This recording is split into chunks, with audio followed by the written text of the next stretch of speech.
Okay, this video is for Fliggin' Bampin' Bo, who's asking, can I get paid to be a coach? 100% yes.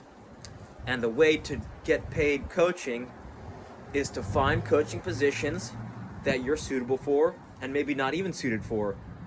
And you email the contact person just to start a line of communication. Don't get your license first. Start a line of communication. Say, I'm interested in coaching. Sign me up. Right? Interview me. I'm ready to do it. And then maybe they call you in for an interview and maybe they don't.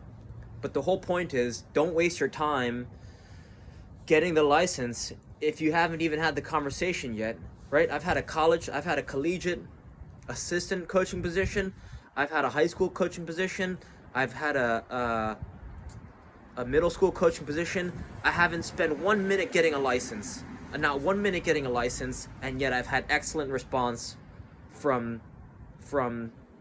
my bosses, to my people above me, as well as the players below. I think once you start that line of communication, let's say they say, okay, you need your license to coach. Then you get your license, right? Then you get in there.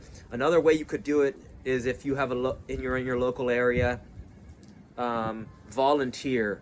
Find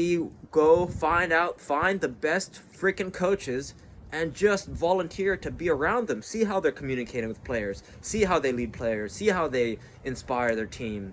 See how they run their practices. See the patterns.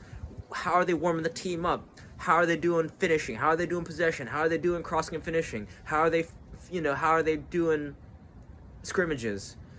Right? You got to start to get an idea of, okay, what things make sense. How can I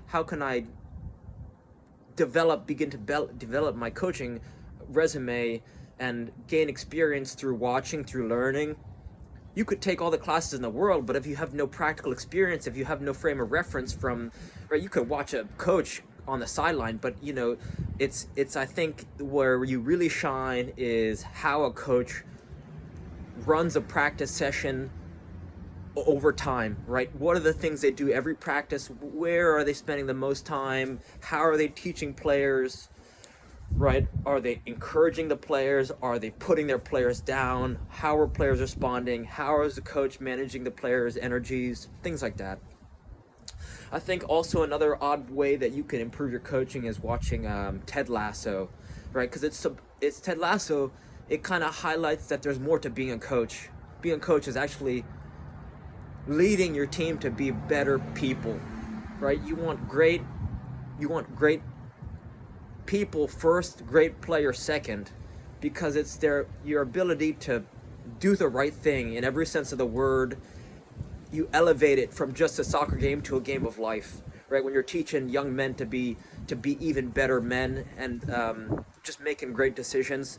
There was a time when I was coaching college soccer where we were packing up at the end of a game, an away game, and one of the players, we came across a ball. There was a few college players around. It's actually one of the most proudest moments of my own career, and it's so trivial, right? One of the players, we found a ball. It wasn't ours. It didn't have our insignia on it or our Sharpie marker with our name on it. And one of the players said, "What should we do?" And I said, "Leave it." And some other player said, "Nah, take it." And I said, "Nah, if I was you, I'd leave it," right? Because it's doing the right thing. And that little tiny story it's so trivial, right? Don't steal someone else's ball who's not your own, right? Maybe you come across a ball if you're at a practice and no one's around and it's just sitting there. Okay, different story. But we were at an away game. It wasn't ours. Don't take it. That was the moral. And just doing the right thing, because it's like in the game, you want to play tough, you want to play hard, but you want to do the right thing, right? You don't want to be cleating. You don't want to cause pain unnecessarily. When I was younger, I was probably one of the most violent players, if not in my team, on my league. And you reflect on these moments. So it's important to grow, and you want to grow every day and inspire your team to grow. So I think that's a huge part of coaching that I really come to appreciate.